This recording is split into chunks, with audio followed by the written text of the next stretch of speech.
and politically. Fania, could I ask, I guess, and then I want to go to Aziz, but when I look at the previous government, the government that was of Naftali Bennett and Yair Lapid, I didn't see a government that supported the idea of ending the occupation or supporting a Palestinian state.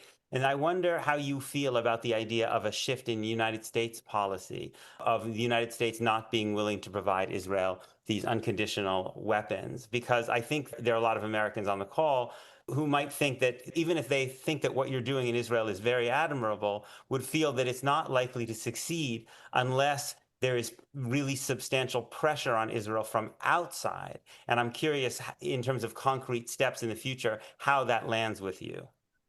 Well, from day one, not from the 7th of October, from January 23, when the fresh new government of Netanyahu, Ben-Gvir and Smotrich and Yariv Levin came up with this coup d'etat, with this undoing of Israeli democracy by Knesset majority, automatic majority legislation.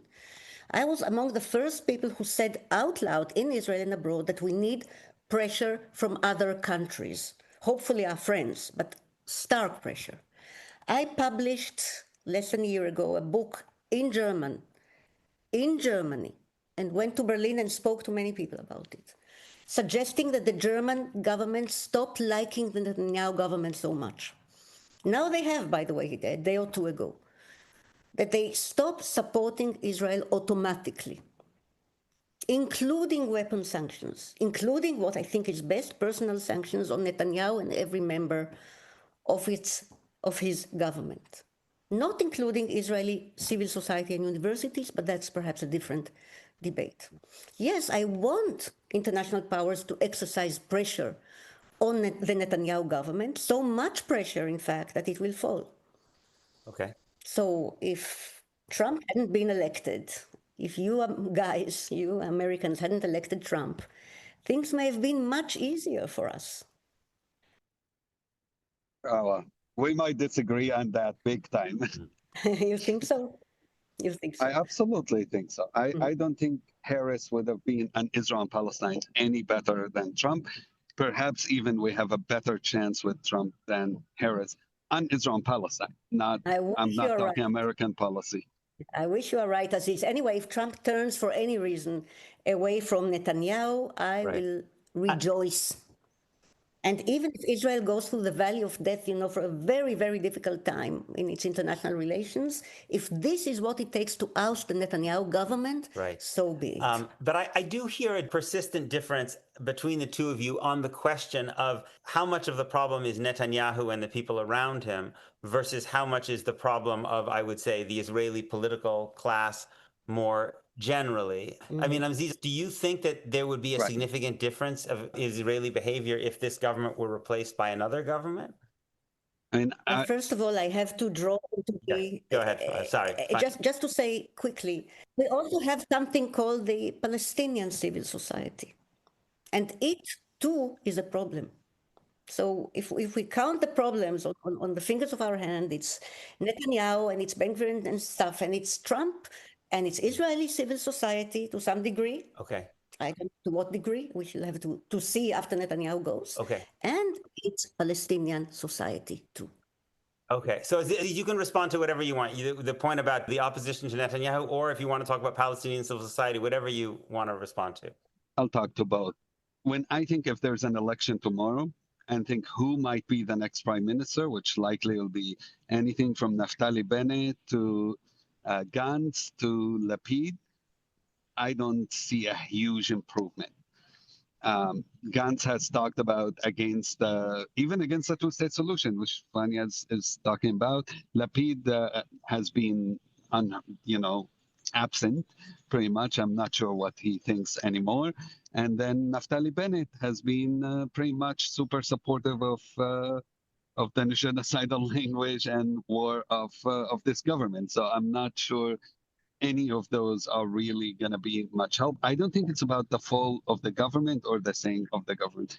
I think unless the international community and international governments really not only pressure the government, but pressure Israel, the state, to make significant changes. And pressure is not like the way we've been talking about it, tough love, have a conversation with us, kind of like supposedly the Biden administration did as every hospital in Gaza got destroyed, and they kept saying, "Oh no, but it's our friends. We have to talk to them.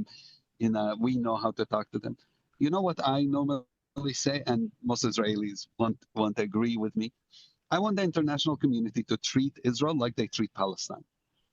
Just give us the exact same rights internationally as Israel gets, or limit Israel freedom to certain things, or Israel rights to certain things, like you limit ours. When our football team can't go and play because Israel doesn't let them leave the country because of the occupation, Israeli football teams shouldn't be able to travel to play anywhere. When Palestinians can't travel because of the occupation, why do Israelis have the ability to go everywhere in the world without a visa when Palestinians can't even get to an airport to travel, can't even have an airport to travel? I think if that happens, if Israelis get exactly the same treatment as Palestinians, or Palestinians get the same privilege that Israelis have, that works for me. You will see things changing. But as long as the occupation is so comfortable, and as long as the occupation is profitable, where Israel announces today 22 new settlements, or yesterday, and nothing happens in the world. We get condemnation from the British. They're like, maybe we will sanction Ben Gvir and Smotrich. What is sanctioning Ben Gvir and Smotrich alone is going to do? Like these small steps of we doing signaling that the occupation is not okay, but it's not going to make really a huge difference, doesn't work. Like there needs to be big steps. And unless those big steps happen and governments around the world start taking responsibility, that won't happen. This is, by the way, why I'm in Rome now and just had a meeting with some politicians here, met with Pope Leo this morning, doing lots of meetings with politicians all across Europe, the United States, because we are telling people in every government we meeting, every person we meeting, look, you can't just do these nice speeches about what Israel's doing is not okay. It needs to be doubled with action. And I would agree with Fania, the civil society has a huge role to play.